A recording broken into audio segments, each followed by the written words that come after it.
Israel will continue to uphold the ceasefire agreement and will respond firmly to any violation of this agreement.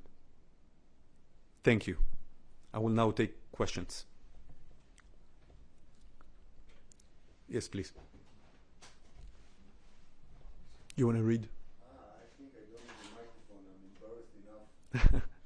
How Israel sure that Hamas violated this ceasefire and soldier was not killed by rebel gangs in Gaza?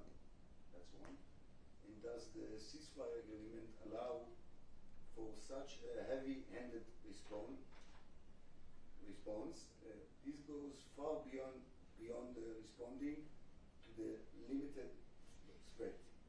Please, no comment. Thank you. We know for a fact that Hamas is violating the agreement. We know for a fact that Hamas is opening fire on our soldiers, not for the first time. I remind you, they already did so. And we know for a fact that Hamas is violating the agreement also in terms of the body returns. So yes, the answer is very clear. Hamas is responsible for the fire. Hamas is responsible for the violation. And in terms of the response, we said very clearly, we will respond to any violation. We will respond to those violations firmly. And this is what we did. And as of 10 a.m. today, Israel said that Israel will continue to uphold the ceasefire. I want to be very clear. Israel is committed to the ceasefire. Israel is committed to the Trump plan. The only problem is that Hamas is not committed. The only problem is that Hamas is violating the ceasefire, shooting at us, doing those terrible, barbaric, sadistic maneuvers with bodies of the hostages. And Hamas is doing so because it does not want to see the Trump plan advance. Because part of the Trump plan idea, and it's part of its main elements, is that Hamas will be disarmed. So Hamas is trying to do everything possible to avoid this. Yes, please.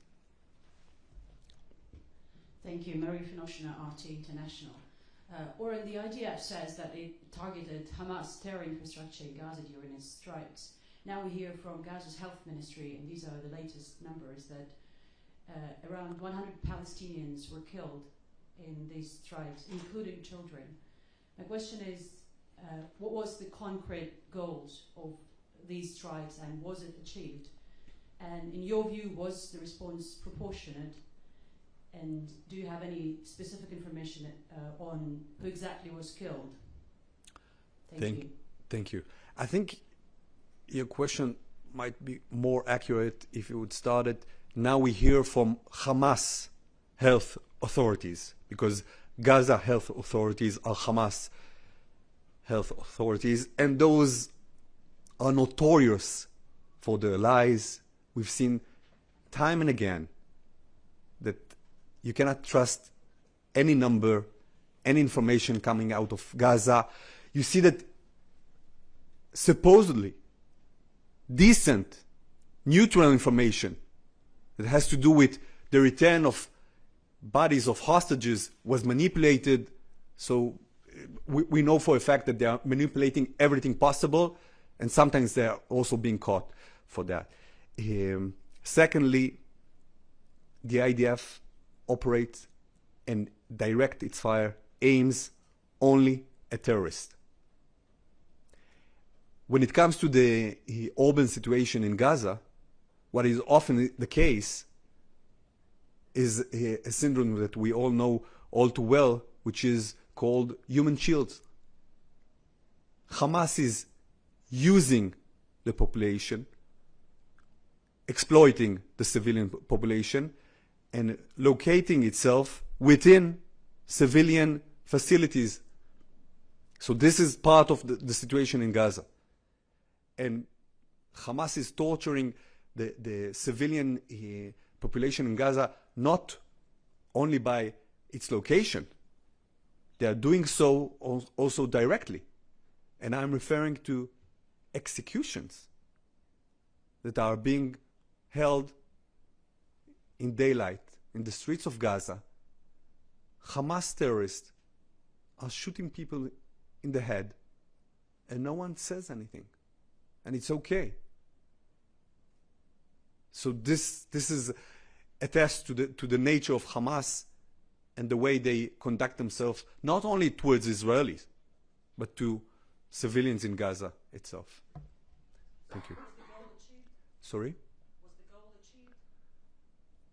achieved? I can check with the IDF about the what they call BDA, the bomb damage assessment, and we can get back to you about the details of this. Yes, please. Joe Floater from the BBC.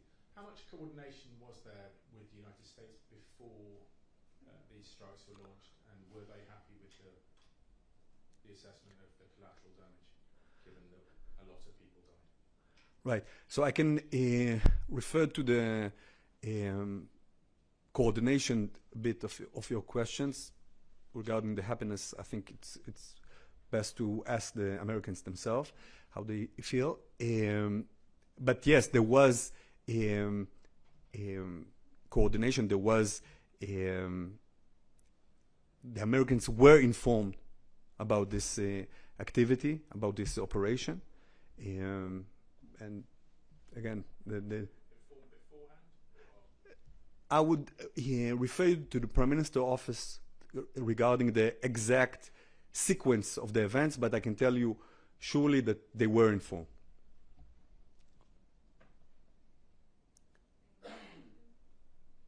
Okay. If we don't have any other questions, thank you. You have another one? It's okay.